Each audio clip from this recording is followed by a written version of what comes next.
د کابلګرام شانګلې نه کم چې د تورغر او د شانګلې برید دی دغه کلام د ټولو وطنوالو ته ډالۍ وي.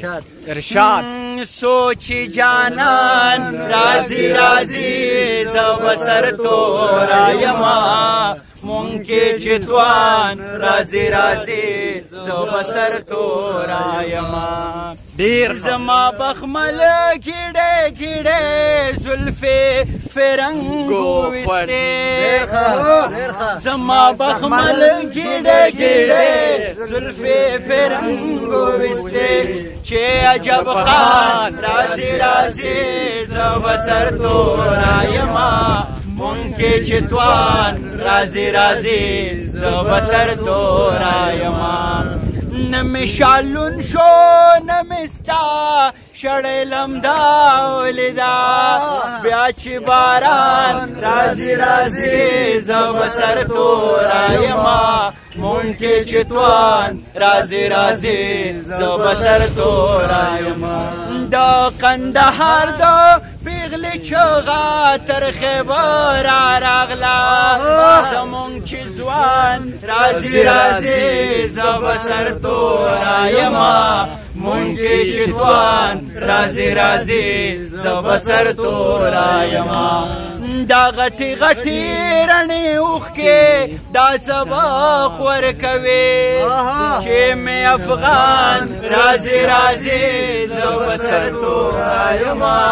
مونږ کې چې توان رازی رازی زه به سر تورایما مونږ کې چې توان رازی رازی زه به سر تورایما. واه افسر افغان صاحب حد خو کو ډېر زیاته مننه افسر افغان په ځای به زه وایم دا پایه په دغه ځای ختمېږي. ډېره زیاته مهرباني. قدرمنو سلامونه مې واخلئ که په شګو کې ژوندون وی ربه بومې زه صحرا ته. موږ په کابلګرام کې ناسو او زما یو ډېر خوږ کشر دی څوک چې ټولنیز فعال دی یا سوشل اکټیویسټ دی. دومره زوروره مینه ده چې زما یوه ویډیو یې کتلې ده یو ټکی ورته یاد دی او د ده مینې کې دومره زور و چې هغې زه کابلګرام ته راوستم او په دغه شګو کې د سره ناست یم. ده ما نه یو غوښتنه وکړه او ما ورته ووی چې کله تاسو غوندې ځوانان لګیا زمونږ دغه بل کړی لیدکی مخ په وړاندې وړي نو موږ هر وخت تیار وو. دی وی چې زما نوم به اسماعیل افغان شي چونکې ستا د نوم په تتبع کې به دا زه مخکې ویسمه. ما ورته وی چې تور توتان دي او ستا نه قربان دي ځکه چې اوس قافلې د بې خطره درومې موږ په لار کې مشالونه بل کړو که چېرته د په شکل کې یوه رڼا د کابلګرام نه راپورته شي دغسې د شانګلې د بېلابېلو سیمو نه او بیا زموږ په پوره ملک کې د رڼا د سوچ د شعور د فکر ملګري را پیدا شي دغه زموږ ګټه ده. نو محمد اسماعیل صاحب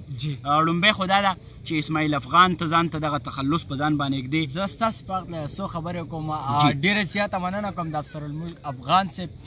دا غوښتنه ترې ما کړې وه زه د دو زما ډېر زیات خوښ و لکه هر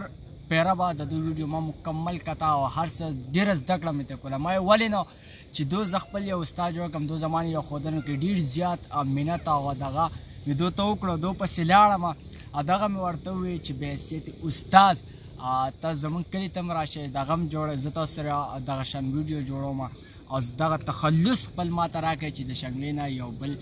افسر افغان اسماعیل افغان راوچت شي. نو ډېره زیاته مننه کوم دغه رایټس دغه دو ما ته راکوي د چوټه ناڅاپي ده او د اسماعیل افغان ده. جی دی وایي چې زه به ناڅاپي هم کومه وړه ناڅاپي نو هغه رایټس هم درته ما حواله کړه. دی وایي چې ځان باندې نوم هم افغان ږدمه بلکل مې ورته دغه هم حواله کړو په دغه شعر باندې چې د دلبرو صدقې لرئ غواړم هسې نه چې په دنیا پسې زهیر یم. زمونږ او ستاسو کار یو دی زمونږ فکر یو دی او زمونږ سینه باید دومره فراخه وي چې موږ خپلو کشرانو ته موقع ورکړو که هغه زمونږ په پل باندې په خاپونو باندې خپې خوده غواړي په کار ده چې هغه موږ انکریج کړو نه یوازې د ناڅاپي او د افغان دغه رایټ بلکې چې د ده د ژوند څومره زما نه نورې دی غوښتنې کوي یا په څه ځای کې زما د مرستې ضرورت راځي زه به په هر ډګر د ده سره ولاړ یم. ته زمونږ د دې قام بچی زمونږ د خاورې بچی او په هر ډګر به زما مرسته تا سره خوشحاله راته. ډېره زیاته مننه او افسر افغان صاحب اخره کې ورته دغه د چینل نه ذکر هم وکړئ که څوک زما اکټیویټي که ته غواړي چې دغه چینل ته بیا لاړ شي. د ده چینل دی